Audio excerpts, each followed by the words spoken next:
What started off as a very straightforward race quickly turned into absolute chaos. Hello, everybody. My name is Brody. Welcome into the channel. Hope you guys are having a great day. We made it through the NASCAR bye week, and what a long bye week it certainly was. But the NASCAR O'Reilly Auto Parts Series is back, ladies and gentlemen, and what a race they put on at Iowa Speedway. It was most certainly hectic, to say the least. It started off as a very straightforward race in stage one and stage two, but once stage three began, it was just chaos from start to finish. Many overtime finishes just to complete the race.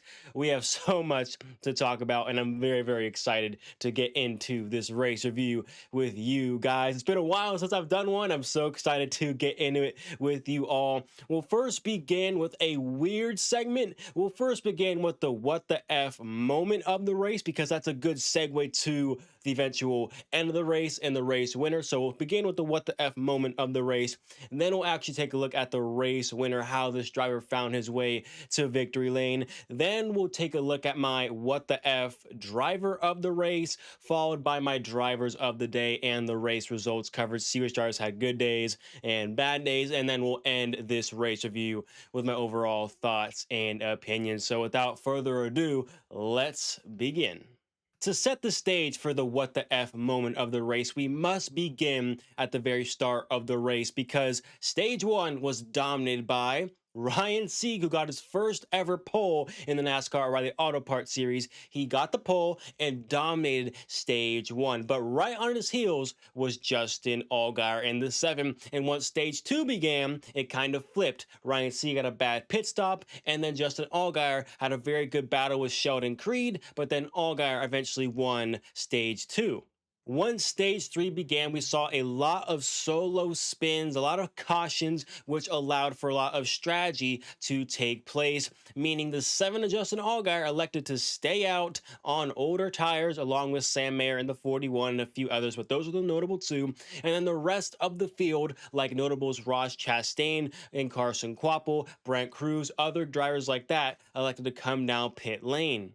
And because there were so many cautions, the 7 and 41 ended up being on the wrong side of the strategy and had to take their medicine and come down pit lane, putting them well back in the field.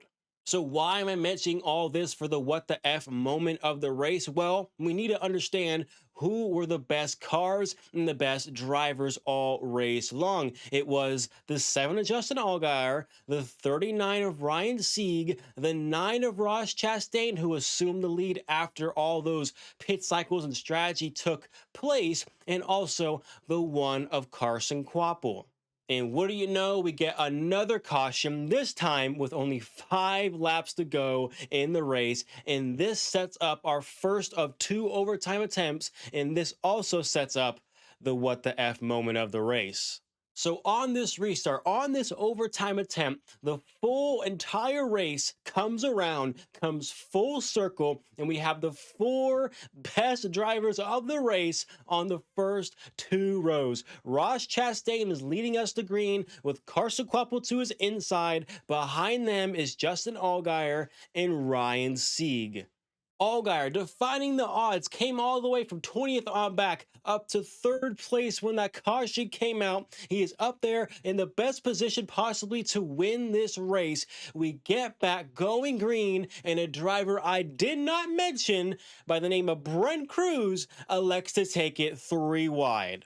Brent Cruz 3 wide on the bottom, putting 2 of the best drivers in the race all day 3 wide. He dives it in there hard, gets loose, and wipes out a majority of the field, including himself. He takes out Ryan Sieg, one of the best drivers, won stage 1. He takes out Justin Allgaier, he won stage 2, was probably the best car the entire race. He takes himself out. He takes out Sam Mayer and many, many others. what looked like to be poetry in motion. All the best drivers up there competing for the win, and a driver not in the direct conversation tries to make the Dynaco all his, and he sets it in there, taking out Justin Allgaier, Ryan Sieg, many others, and himself in the process. And why this is bigger than just the Iowa race is because Justin Allgaier, he's gonna be fine in the points. Ryan Sieg, this hurts him in the points. Brent Cruz, this hurts him in the points. It hurts Sam Mayer in the points. All these drivers right in the cut line were hurt very much so by this caution, and it helps out others that were on the cut line. Brent Cruz just took himself out of chase contention right into the thick of the entire chase cutoff bubble line, with his teammates now on the cusp of taking his position for him. He has Taylor Gray and William Sawalich right on his heels. Guess what? After this wreck, after the finishes all have set, the finishing results have been marked in the history books. All of these Joe Gibbs Racing teammates are just separated by 1 point on the cut line. Brent Cruz was clear. He had like a 10+ point advantage before this wreck occurred. Now he is right on the cut line with his two fast Toyota teammates. And guess what? Rajah Caruth, he's in the 88. He's going to be in the mix for this final chase spot as well. So Brent Cruz just went from a great position to possibly just throwing the chase away.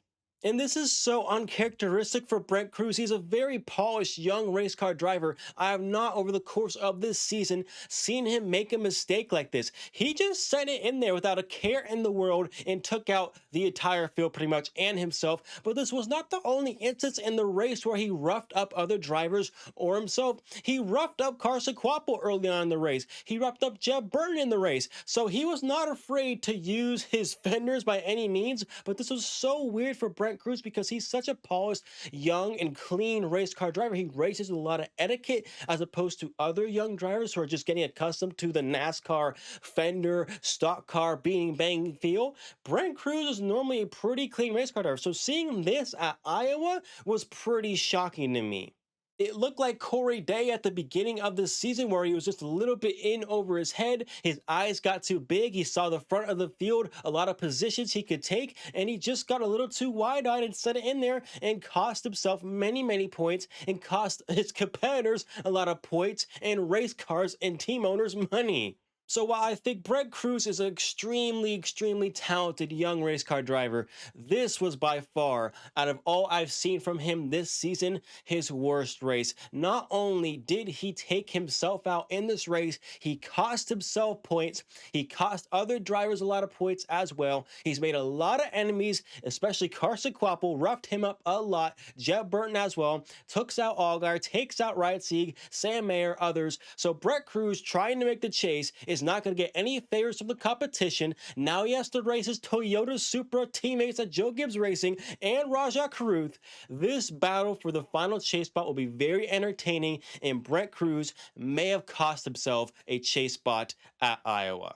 Of course, only time will tell, but this was definitely deserving of the what the F moment of the race. I feel bad for all involved, and Brent Cruz I feel really bad for as well because he looked like to me just in a little bit over his head. He's extremely talented. I believe he's going to be a very good race car driver. He's going to get a lot of wins in the O'Reilly Series here soon. That first win is coming, but at Iowa, it was definitely not his best, and this happens to warrant a what the F moment of the race. So that was just the first overtime attempt. We have one more overtime attempt that did occur, but with the same drivers on the front row, but this time a different driver leading us to green. It was Carson Kvapil and Ross Chastain flip spots. Kvapil was leading us to green, and once the green flag waved, Kvapil took control of the race and never looked back and went across the line to win at Iowa, his second race win of his career and his second race win in 2 races in the NASCAR O'Reilly Auto Parts Series. He just went back to back after so much strugglesome all last year, going winless, being outshined by Connor Zilisch. He is now a 2-time winner in the O'Reilly Auto Parts Series in the last 2 races ran. This kid is on a wave of momentum, and I'm so happy for him. Yes, he didn't have the fastest car all race, but that's just sometimes how these races go. If you could put yourself in the position to win week in, week out, sometimes they're going to go your way, regardless if you had the fastest, most dominant car all race, if you led the most laps, whatever it may be. If you just put yourself in the position to win, sometimes they will come to you. Other times you'll have bad luck, get wrecked out. But if you could just be consistent enough, put yourself in the position to win, you are more than likely going to have a chance to win week in, week out. And if Carson Quapple can keep doing what he's doing, the wins will keep on coming. I'm so happy for Carson Quapple. What a journey it's been for this young man, going from winless 1 year ago now to getting 2 wins back-to-back weeks at Indy, now Iowa, now is second in the points. He was second in the points before this race, but 238 points back of his teammate Justin Allgaier. He's not going to catch Allgaier by any means, but he now has a comfortable size gap over Sheldon Creed, who's in third place. So Carson Quapple, he's going to have a lot to say about this championship. Do not write Justin Allgaier off as the champion. They're in the same equipment, under the same umbrella, under the same team. He could possibly shock the world and win the championship this season. And if he keeps riding this weight momentum like he's doing, he very well could do exactly just that. Well done, Carson Quapple. Congratulations on your second career win. It's awesome to see. Well done. Happy for you, JRM, the entire one team, Ronnie Childers. Amazing job at Iowa. Now it's time for the What the F driver of the race, and his name is Sammy Smith. Yes, Sammy Smith gets this unprestigious award because he had a very eventful race, and truth be told, he might have got a driver of the day from me if he did not end the race the way he did. He started the race out great in that beautiful Michael Annett tribute paint scheme. I love seeing that. It was a beautiful tribute. He was running so good in the top 5 the entire course of the race, but stage 3 was when the rails came off. After such an impressive first 2 stages, stage 3 commenced, and all those cautions did happen. Some strategy came into play, and when he came down pit lane for his service, he sped on pit lane, putting him way back in the field. And yes, while a penalty isn't the end all be all, it's a matter of how you respond to the adversity for which you have been put in. And Sammy Smith responded in the worst way possible.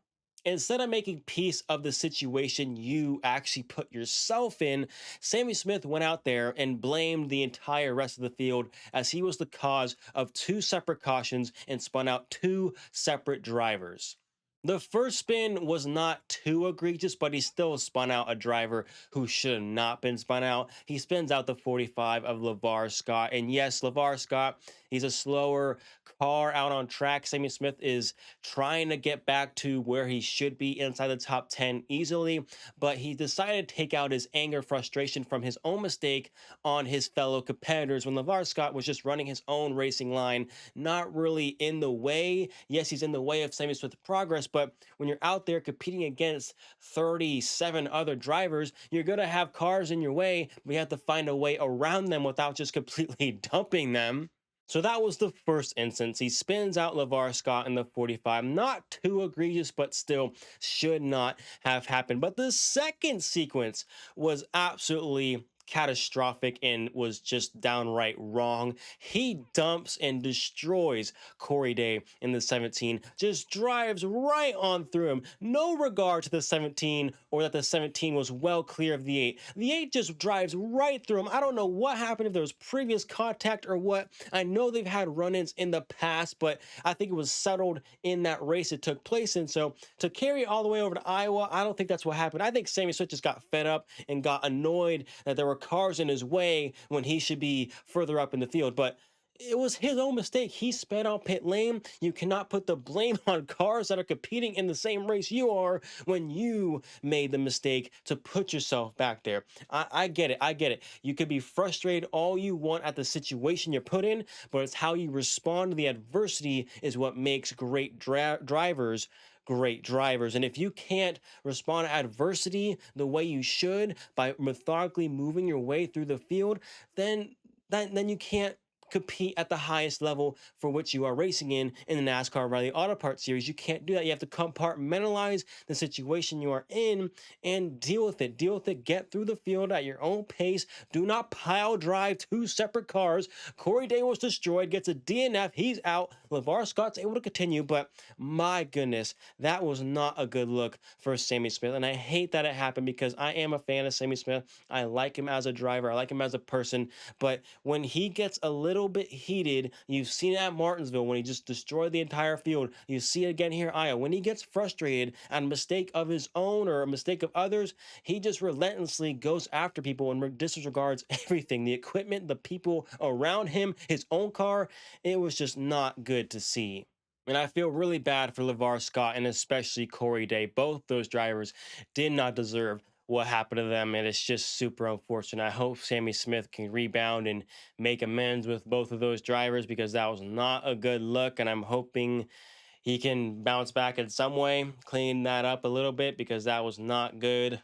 Beautiful paint scheme, tribute to Michael Annett. I love that, but the display of racing we saw after stage 2 and the whole entire stage 3 was not good. The first two stages was great. The last part of the race that was just not good, and I hate to see that. So that is why Sammy Smith is the what the F driver of the race. Now let's go over my drivers of the day, and these are all just feel-good stories. Nick Sanchez gets a top 10, a 6th place finish in the 87.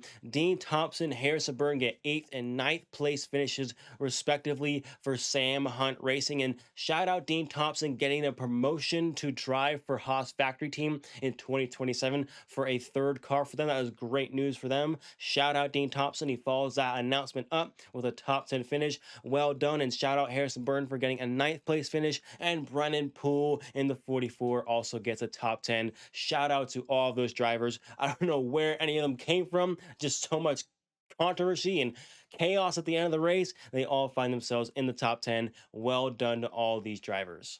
Let's cover the race results now, beginning with Rajah Caruth in 2nd place.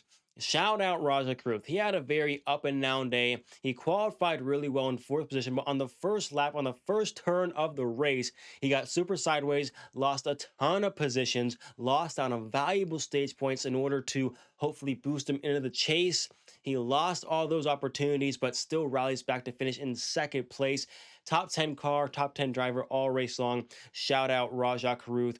William Sawalich in 3rd place had a very eventful day. Got spun out by Patrick Starpoli, rebounds to finish in the 3rd spot, and that's great for him. It's great for the points for him overall because Brent Cruz and Taylor Gray had issues of their own, and he's competing with them directly for that final chase spot. So shout out William Sawalich for getting a top 3 position, a podium finish for William Sawalich. Ross Chastain in the 9 looked poised to get the victory, but if those cautions at the very end did not come out, I think he might have won the race. He looked pretty poised out there, leading all those laps, leads 63 laps on the day. A very beautiful paint scheme as well. Shout out to that number 9 car. That looked beautiful out there. Ross Chastain finishes in the 4th spot. Sheldon Creed gets the top 5 finish. Pretty solid drive all race long. Leads 36 laps. Had a great battle with Justin Allgaier in stage 2. He had a great performance the entire race long.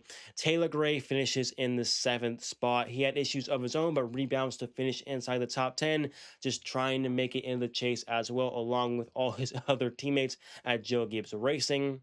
Looking outside your top 10 now, Austin Hill finishes in the 11th spot. I think he had a better car than 11th. He should have probably got like a 8th place to 6th place finish easily, but all those cautions, all those restarts put him back in the field. He finishes in 11th. Shout out Kyle Sieg for getting a 12th place finish after getting spun out early in the race. Rebounds to finish inside the top 15. That is so good to see. Shout out Kyle Sieg. Parker Retzloff gets a 13th place finish, decent overall. Brandon Jones really was never a factor all race long, finishing 14th. Shout out Carson Brown, the 32. He was also involved in a late race crash, got spun out as well. Finished inside the top 15. Super good to see. And like I mentioned, Brent Cruz was involved in that crash that he caused, finishes in the 16th spot. I guess it could have been worse, but still just not a great look overall. And Sammy Smith finishes in the 17th spot. He was actually caught up in that wreck as well, got damaged, and this was never able to recover in the last overtime start. Patrick Starpoli, also honorable mention for what that drive of the race. He also spun out 2 separate drivers all race long, was just kind of all over the map, but 18th place isn't too bad, but he did have a very chaotic race. Anthony Alfredo had issues of his own, had to come down pit lane, brought out a caution at one point, finishes 19th, not too bad, I guess, and Blaine Perkins gets a top 20 finish. Shout out Blaine. Looking outside your top 20, Sam Mayer finishes in the 21st spot, the two-time Iowa winner. Had a decent car this race, but never race winning speed. Got caught up in that Brent Cruz wreck, finishes in the 21st spot. Shout out Joey Case and Ryan Ellis for 22nd and 23rd place finishes, respectively. Justin Allgaier finishes in the 24th spot.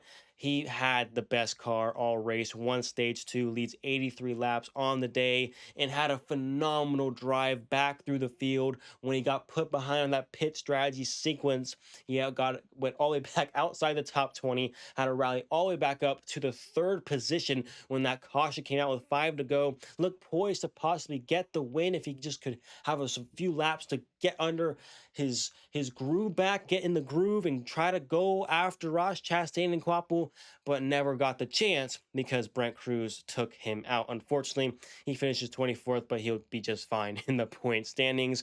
And then looking down the rest of your list now, outside the top 30, I guess we can hit on Jerry Clements in the 30th spot. He had a very good car all race long. Top 10 car, looked very poised to get a top 10, and then had issues of his own, some sort of mechanical issue. He finishes in the 30th spot. And outside your top 30 now, we go down to 33rd with Ryan Sieg unfortunately getting a DNF in that crash. And then Jesse Love, who was actually not DNF, that's why he's in white, not in red. He had a plethora of issues, but in stage one, early on, his transmission was failing on him. He could not get the car to go in fourth gear, kept popping in a third gear, and no matter what he tried to do, he could not get the car to stick in the proper gear, and the transmission was essentially ruined. So he had to go over to the garage area, put a new transmission in it, and then came back on track many laps down, but still finishes the race, but in 35th. And then Corey Day, 36th with a DNF, got junked by Sammy Smith.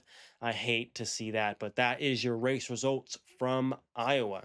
So this Iowa race for the NASCAR O'Reilly Auto Parts Series was certainly eventful, and I thought early on, stage one, stage two, it was just going to be a pretty straightforward race. Maybe a good battle between Sheldon Creed, Ryan Sieg, and Justin Allgaier for the win, but that quickly turned on its head. We got all those cautions, tied the record actually for the most cautions in an Iowa race ever for the O'Reilly Series.